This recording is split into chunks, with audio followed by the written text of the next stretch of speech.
Salut tout le monde et bienvenue dans ce nouveau décryptage. Aujourd'hui, on plonge directement dans le vif du sujet parce qu'il se passe quelque chose d'énorme et pourtant totalement silencieux juste sous la surface du réseau Pi. On parle d'une mise à jour fondamentale de l'infrastructure, le fameux protocole V3. C'est ce qui redéfinit en ce moment même le fonctionnement de tout l'écosystème. Et pour ceux qui nous rejoignent ou qui trouvent que le jargon technique, c'est parfois un peu indigeste, pas de panique, on va décortiquer cette transition majeure ensemble, de façon simple, pour comprendre exactement pourquoi c'est absolument vital pour l'avenir de cette économie numérique. Au programme d'aujourd'hui, on va d'abord parler de cette transition silencieuse, ensuite des gains en matière de vitesse et de stabilité, de la sécurité contre la fraude, de l'intégration des dApps et de l'IA. On fera un petit point pratique pour les nœuds et on terminera sur la patience nécessaire avant l'Open Mainnet. C'est parti. Première partie, la transition silencieuse, ou comment améliorer le cœur du système sans jamais arrêter le réseau. Franchement, c'est absolument fascinant de voir une blockchain capable de réécrire ses propres fondations en plein vol, sans la moindre coupure pour les utilisateurs quotidiens. C'est un peu comme construire un immense gratte-ciel. On ne peut tout simplement pas rajouter de nouveaux étages si on n'a pas d'abord coulé un béton armé impeccable dans les fondations. L'ancienne architecture du réseau, elle n'était pas taillée pour supporter la complexité des contrats intelligents. Du coup, cette mise à jour 23, couplée à la préparation de la V24, c'est une réécriture complète de la base de données. Imaginez rénover une maison de l'intérieur, abattre les murs porteurs pour les renforcer pendant que la famille continue d'y vivre et de dîner dans le salon. C'est exactement ça. On continue d'utiliser l'application tous les jours, mais sous le capot, le système devient une véritable machine de guerre numérique. Deuxième point, la vitesse et la stabilité accrues. Des améliorations tout à fait mesurables. Il y a un chiffre tout simple qui résume parfaitement cette avancée. 0. Alors pour bien comprendre, il faut fouiller un peu dans les données récentes de la blockchain. Au moment du déploiement de la mise à jour, un bloc a enregistré 499 transactions échouées. Le bloc suivant, 208. Et juste après, boum, le nombre d'échecs est tombé instantanément à 0. Et attention, ces échecs du début, ce n'étaient pas du tout des bugs. C'était simplement le réseau qui rejetait délibérément les transactions, le temps de faire sa mise à jour, avant de se stabiliser parfaitement à 0 erreur. C'est la preuve d'une optimisation immédiate et franchement spectaculaire de la vitesse de traitement. Et ces avantages techniques, ils transforment radicalement l'expérience au quotidien. La vitesse de traitement des données est maintenant optimisée pour encaisser des charges massives sans le moindre ralentissement. Les latences, vous savez, ces petits décalages parfois super frustrants, ils sont drastiquement réduits. Sans oublier la stabilité des nœuds qui offre une capacité d'évolution sans précédent. Bref, tout est réuni pour que les transactions de tous les jours soient ultra fluides, ce qui prépare carrément le terrain pour des millions d'utilisateurs actifs en simultané. Troisième partie, la sécurité. Comment construire de murs de protection solides pour la communauté.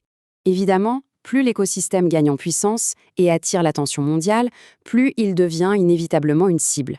Cette transition technologique vient donc avec des consignes strictes pour se protéger contre les tentatives de fraude, qui sont malheureusement en hausse. La vigilance est de rigueur pour tout le monde. D'abord, utiliser des mots de passe ultra complexes, avec lettres, chiffres et symboles. C'est la base, mais c'est indispensable. Ensuite, et c'est une nouveauté cruciale, les comptes X, anciennement Twitter, des fondateurs Nicolas Kokkalis et Sheng Diao-Fan ont maintenant une certification officielle, avec la fameuse coche dorée. Qu'est-ce que ça veut dire ? Eh bien que toute information doit être vérifiée uniquement via ces canaux authentifiés. C'est le meilleur moyen d'esquiver les pièges comme le phishing et de sécuriser ses propres actifs. Quatrième point, l'intégration des dApps et de l'IA. La véritable base pour une utilité dans le monde réel. L'évolution suit une logique imparable et là, la porte est grande ouverte pour l'innovation. Une fois la base V3 réécrite, grâce à cette nouvelle stabilité, le PyApp Studio peut enfin prendre de l'ampleur.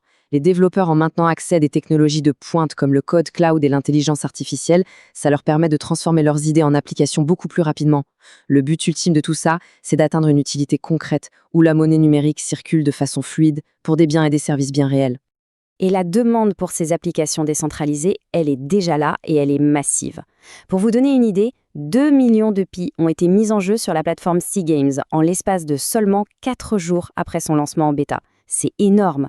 Pendant ce temps, sur des plateformes de e-commerce comme Mobix, on voit des utilisateurs dépenser activement. Ça prouve que la communauté n'attend pas. Elle est prête à s'investir à fond. Et ce protocole V23, c'est très exactement l'infrastructure qu'il fallait pour soutenir un tel niveau d'activité sans jamais flancher. Cinquième partie, un guide pratique pour les nœuds. Les étapes concrètes à suivre. Les opérateurs de nœuds sont la colonne vertébrale du réseau. Pour naviguer dans cette transition technologique en toute sécurité, il y a quelques actions très concrètes à réaliser. Étape 1. Mettre à jour son adresse e-mail dans le profil de l'application. Ça a l'air de rien, mais ça aide l'intelligence artificielle du système à vérifier les profils et ça peut vraiment accélérer le processus de migration. Étape 2. bien valider et initier la réécriture de la base de données vers la V23. Et enfin, étape 3, s'assurer que le validateur est parfaitement synchronisé. Alors oui, il est tout à fait normal d'observer quelques ralentissements en arrière-plan pendant cette phase. Le système intègre des changements massifs. Mais accomplir ces étapes, c'est la garantie de rester parfaitement aligné avec la nouvelle infrastructure. 6e et dernière partie, la patience pour l'Open Mainnet. Pourquoi l'infrastructure prime sur le battage médiatique à court terme? On le voit bien, l'équipe centrale met un point d'honneur à privilégier la santé de l'infrastructure en arrière-plan plutôt que de céder à la spéculation frénétique du marché. C'est tellement facile de se laisser emporter par les rumeurs ou l'impatience. Mais la vraie valeur d'une monnaie numérique, elle ne sort pas de nulle part suite à une hausse des prix basée sur du vent.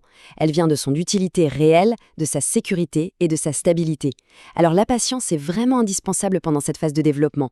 C'est uniquement cette fondation, une fois extrêmement solide, qui rendra possible la transition tant attendue vers l'Open Mainnet. Et ça nous laisse sur une réflexion assez profonde. Au-delà des lignes de code et des mises à jour de bases de données, est-ce que ce qui se construit actuellement dans l'ombre ne serait pas le socle d'un système financier mondial inédit? Ce protocole V23, ce n'est clairement pas qu'une simple maintenance, c'est la structure d'accueil pour l'avenir. Il va être fascinant d'observer comment cette évolution technologique façonnera les années à venir. Un grand merci d'avoir suivi cette analyse et à très vite pour continuer de décrypter tout ça ensemble.